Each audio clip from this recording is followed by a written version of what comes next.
Assalamualaikum warahmatullahi wabarakatuh. Perkenalkan, nama saya Vina Berliana, NIM 12 dari kelas Psikologi 2A, Dusun Pengampu Bude Wihurun Aini. Di sini saya akan berusaha menjawab pertanyaan Sejak pemerintah dan psikologi.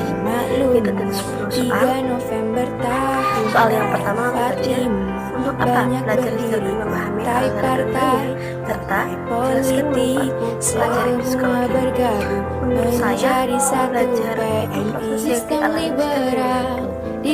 Mau belajar mata pelajaran apapun, kita harus tahu sejarah dan hal yang menyangkut tentang pelajaran itu. Tidak jauh beda dengan apa kita sebutkan sejarah apapun karena belajar sejarah itu agar kita mampu mengetahui Tuhan tata negara, demokrasi Pancasila ke parlemen, dan siapkan sisi demokrasi parlementaristik dan DPR, dan manfaat belajar psikologi. Yang pertama untuk diri sendiri khususnya berusaha berlaku manusia atau orang lain. Dan yang ketiga, kekuasaan tertinggi Perdana Menteri, dan yang terakhir tetap berhasil dalam penyesuaian. Yang soal yang kedua sebutkan dan jelaskan fase-fase perkembangan psikologi. Ada 3 setahu saya ada 4 fase perkembangan psikologi, yaitu yang pertama psikologi di dalamnya ada awal Sokrates, Plato, Aristoteles. Yang selanjutnya itu ada zaman Islam, demokrasi parlementaristik dan DPR. Yang ketiga zaman pertengahan itu ada Thomas Aquino, Ali Bangsa zaman Burhanuddin humanisme ada Renaissance, Ali itu Sastra ada Wijaya zaman akhir Juanda. filsafat rasionalisme Descartes. Semua itu Selanjutnya psikologi di bawah beragam. pengaruh, jadi di bawah pengaruh langsung Kristen psikologi fisiologi ada ilmu fisik ada psikis. Selanjutnya di bawah pengaruh psikologi asosiasi, psikologi tanggapan, dan psikologi gaya. Psikologi menjadi ilmu di masa otonom, yaitu psikologi eksperimen, hubungan psikologi khusus terapan, ilmu jiwa yaitu khusus dan umum, maupun adanya psikologi tentang yang terakhir yaitu aliran-aliran psikologi Indonesia mengubah tata negara, demokrasi Pancasila ke parlemen, demokrasi parlementaristik dan DPR. Idealisme ada orientasi sosial, ada Akan Rohandi tokohnya, Oswald Colby, Sulfian, dan Eric Fromm. Selanjutnya ada psikologi pikir, yaitu di dalamnya ada Oswald dengan beberapa mazhab yang ada psikologi fungsionalisme, ada behaviorisme, koneksionisme, dan teologika, dan psikologi kristal yang yaitu ada aliran Berlin dan aliran Leibniz, yaitu ada teori Medan, ada psikologi Hermit, dan psikologi personalisme. Selanjutnya soal yang ketiga yaitu dalam perkembangannya psikologi mendapat pengaruh dari beberapa paham, diantaranya dari filsafat, rasionalisme, dan empirisme, fisiologi, dan IPA. Jelaskan pengaruh psikologi pada rasionalisme dan empirisme. Yang pertama itu Satu PNI Sistem Liberal ditetapkan yang berpegang jika akal adalah sumber dari kenyataan dan kebenaran. Jadi, jika kebenaran sebagai ide yang sesuai menunjukkan pada kenyataan, maka kebenaran hanya bisa dilihat dengan akal atau hanya dapat diperoleh dengan melalui akal. Sedangkan teori empirisme yaitu sebaliknya. Dari teori ini, kebenaran dapat dilihat dengan akal, tapi dengan panca indera. Jadi di empirisme ini kebenaran itu tidak bisa dilihat dengan akal, tapi dengan hal-hal yang yang dalam bentuk, yaitu panca indera seperti mata, telinga, atau hal-hal yang bisa dilihat dengan masa lalu maupun masa yang akan datang. Selanjutnya soal yang keempat itu sebutkan dan jelaskan macam-macam aliran psikologi yang relevan pelaksanaan pendidikan di Indonesia. Tak alasannya. Sepemahaman saya ada 2, yaitu teori behaviorisme dan teori humanisme. Karena apa? Karena teori behaviorisme itu memandang bahwa belajar terjadi karena operan conditioning. Dan yang kedua teori heuristik karena menggunakan keterlibatan individual itu sendiri. Maksudnya tuh ada pelajar dan juga ada yang mengajar gitu, dan yang terlibat tuh benar-benar dari individu sendiri gitu. Soal yang kelima, dimana masa pandemi COVID-19 ini kan wabahnya kan di mana-mana, masyarakat tuh susah banget untuk diatur dan mengikuti peraturan pemerintah. Menurut saya, proses pembentukan perilaku dengan metode yang bisa dilakukan itu dengan menerapkan di mana masyarakat tuh harus mematuhi aturan tersebut dengan cara selalu mengingatkan dan bertindak tegas maupun disiplin dalam lingkungan masyarakat, dan memberi contoh dalam bagaimana sih cara yang baik untuk mampu menjauhkan wabah ini dari masing-masing individu tersebut, dan memberi wawasan untuk selalu mematuhi aturan pemerintah dalam hal melakukan apapun secara prosedur yang telah ditetapkan dalam masalah ini. Dan jelaskan objek material dan objek formal psikologi dan mengembangkan fungsi psikologi. Objek material sendiri itu artinya objek yang bersifat umum, langsung dilihat dari bentuknya seperti manusia. Sedangkan objek formal itu objek yang bersifat spesifik, yaitu hal-hal yang berkaitan dengan proses seperti perilaku manusia. Adapun fungsi-fungsi psikologi itu ada 3 deskriptif, yaitu fungsi psikologi dalam menggambarkan objek formalnya secara lengkap dan jelas secara manusia. Yang kedua, fungsi prediktif, yaitu fungsi psikologis dalam membuat perkiraan yang dapat terjadi di kemudian hari berkenaan dengan perilaku manusia. Yang ketiga, fungsi menggunakan psikologi untuk mengarahkan perilaku manusia pada hal-hal yang diharapkan dan menghindari hal yang tidak diharapkan. Jadi fungsi yaitu contohnya seperti di individu sendiri gitu ya. Ada hal-hal yang diharapkan, tapi juga tidak bagaimana hal yang tidak terjadi dalam individu sendiri. Soal yang keenam, menurut pendapat Anda, apakah psikologi sudah mencapai tahap penyatuan paradigma yang menyatukan semua pendapat berbeda dalam psikologi? Menurut saya sudah benar ya, sudah terjadi. Karena apa? Psikologi sendiri kan hakikatnya itu memahami manusia dan perilaku manusia itu sangat luas banget. Oleh sebab itu, perkembangan ilmu psikologi dikelompokkan dalam beberapa pendekatan, bidang, tetapi tujuan utama yaitu mempelajari ilmu psikologi. Soal yang ketujuh itu tentang melengkapi tabel ya. Tabel yang pertama yaitu ada aliran psikologi, tokoh-tokoh pendukung, penjelasan kontribusi atau pengembangan psikologi. Pertama itu ada strukturalisme, tokoh-tokohnya itu ada William Wood. Penjelasannya psikologi ada pada tahun 1879 setelah mendirikan laboratorium di Leipzig. Disinilah Wood mempelajari dan meneliti jiwa dari fosil-fosil.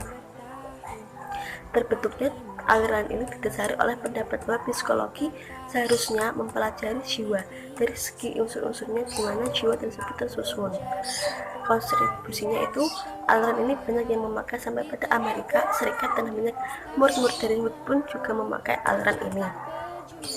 Yang kedua itu ada yang kedua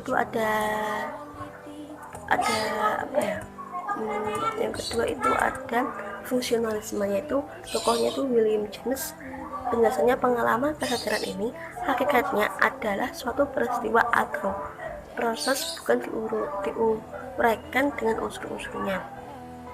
Kontribusinya dapat dengan menggunakan proses mental yang terjadi dalam suatu aktivitas psikologi dan di tujuan dan fungsi. Yang ketiga, asosiasi tujuannya tokohnya yaitu ada Thomas Hobbes. Penjelasannya, di aliran ini ada 3 bagian, yaitu association proses, seseorang menerima rangsang. Yang kedua, ritual proses, seseorang memproduksi kembali yang dialami. Yang ketiga, association, yaitu penggabungan rangsang satu dengan rangsang yang lain. Cara kontribusi dalam terhadap psikologi itu dengan menggunakan metode eksperimen. Yang keempat yaitu ada psikoanalisis, Sigmund Freud. Albert dan Jung. Aliran ini di dalamnya mencakup semua pengetahuan mengenai psikologis yang diperoleh melalui metode-metode serta teknik psikanalisis. Kontribusinya dengan cara berpikir melibatkan ide-ide dan intelek. Yang kelima itu behaviorisme. Ada John B. Watson, V. Skinner, Pavlo Skinner, dan Albert Bandura. Penjelasannya itu perkembangan aliran ini termasuk aliran psikologis yang sangat kuat dan berpegang teguh, dan aliran ini tidak berpusat bahkan perhatian untuk mempelajari gejala-gejala kesadaran aja atau di bawah sadar, tetapi aliran ini mempelajari sesuai dengan tugasnya yaitu psikologi, menggunakan kontribusinya untuk dapat mengendalikan tingkah laku seseorang. Aliran ini harus memperhatikan individu-individu terhadap individu lain sebelum individu setelahnya. Yang keenam, yang ketujuh itu humanistik. Ada Abraham Maslow, Carl Rogers. Aliran ini meneliti manusia itu sendiri seperti tentang kreativitasan, tanggung jawab diri kita sendiri, memahami pentingnya dalam proses bertumbuh dan berkembang, yaitu menggunakan sama-sama terbentuk untuk menjadi diri sendiri dan manusia yang paham atas dirinya yang dapat melakukan di lingkungan keluarga, orang tua, dan teman sebaya. Yang ke-8 yaitu ada transpersonal, yaitu ada Carl Gustav Jung dan William James. Aliran ini mengandung tentang konsep teori dan metode psikologi spiritual dari berbagai budaya dan agama, fokus pada dimensi spiritual dan pengaruh beta kesadaran manusia. Yang terakhir ada Islami, ada Morgan, Eric Warman Plum, dan Profesor Gerard Corey, yaitu manusia itu unik, memiliki cara-cara kreatif, mampu belajar, memperbaiki diri sendiri. Yaitu ada mereka sama-sama berorientasi kontribusinya pada eksperimen akan adanya pengaruh faktor kebudayaan dalam pembentukan perilaku subjek yang mereka pelajari. Soal yang ke-8 yaitu adanya meluapkan kekecewaan atau ketika menghadapi masalah, hidup dengan amarah akan menjadi suatu hal yang salah. Sebaliknya, memendam emosi dan amarah akan menimbulkan terjadinya gangguan kesehatan pada tubuh. Bagaimana sih pendapat kalian terkait sistem tersebut? Jelaskan dan berikan contoh konkret. Di sini, setahu saya, banyak orang beranggapan bahwa meluapkan kekecewaan atau emosi dengan amarah itu tidak baik, tapi jika dipendam akan menimbulkan pengaruh kesehatan pada tubuh. Contohnya, ketika seseorang itu mempunyai masalah yang mungkin sangat membebani pikiran individu itu, maka dia harus berpikir, bagaimana sih untuk menyelesaikan masalah itu.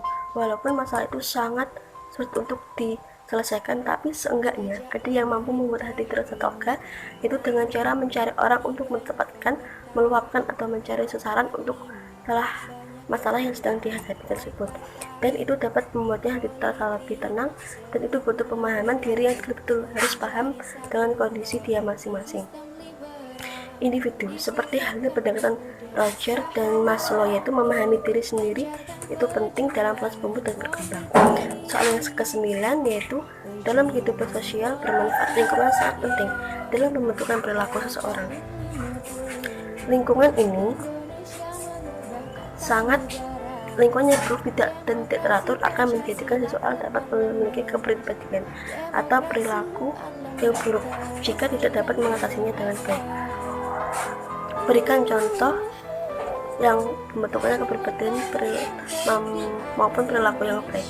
Oleh sebab itu, bagaimana cara kita agar terhindar dari pergaulan yang salah dan suatu lingkungan? Adakah cara menjadi diri yang positif di lingkungan negatif, dan berikan pendekatan arah yang tepat? Cara agar terhindar dari pergaulan yang salah dalam situasi lingkungan yaitu menjauhi hal yang tidak baik. Pintar-pintar untuk memilih perilaku di lingkungan sekitar. Jika mampu berusaha pergaulan yang tidak baik dengan berusaha yang baik, dan cara untuk menjadi diri yang positif di lingkungan negatif, yaitu menerapkan hal yang positif yang belum ada di kita, dan bukannya hanya untuk diri sendiri tapi juga untuk menjadikan lingkungan yang baik dengan cara mengajak secara pelan-pelan, mungkin untuk disiplinan, saling mengingatkan, saling membantu satu sama lain, mengajak untuk berbuat kebaikan dengan cara yang sopan dan ramah. Pendekatan aliran yang tepat untuk itu adalah fungsionalisme. Soal yang ke-10, jelaskan 2 atau 3 materi yang paling dikuasai sejarah oleh psikologi serta poin penting apa yang dipahami dari masing-masing area psikologi. Yang terlebih lagi apalagi disebutkan juga artikel bagi masing-masing tema. 2 materi yang dapat saya pahami dalam SAP yaitu tentang teori Sigmund Freud dan manusia dalam Al-Quran dan hadis. Poin-poin ada dalam Sigmund Freud, yaitu tentang struktur kepribadian, ada id, ego, dan superego. Ada juga dinamika kepribadian, ada insting mati dan hidup, perkembangan kepribadian dari tahap lahir sampai meninggal. Dan yang terakhir ada mazhab psikologi Sigmund Freud. Poin-poin yang ada di dalam manusia adalah Al-Quran dan hadis, yaitu tujuan dari penciptaan manusia itu ada 2, yaitu secara vertikal, yaitu berhubungan dengan Allah, atau beriman yang kedua yaitu dengan horizontal, yaitu hubungan dengan manusia, dan adanya tahapan-tahapan atau tingkatan penciptaan manusia yang ada nutfah, alaqah, mudghah, idgham, dan lam nutfah, halaqah, akad, dan mafruqah. Jadi di sini saya mencoba menjawab pertanyaan itu, dan alhamdulillah saya sudah mampu menjawab pertanyaan di UAS ini. Maaf jika suara-suara itu berisik karena emang ada ada situasi yang nggak pas. Saatnya juga ada aturan tersendiri, dan saya minta maaf jika penjelasan saya kurang tepat dan kurang baik. Dari saya cukup sekian. Wassalamualaikum warahmatullahi wabarakatuh.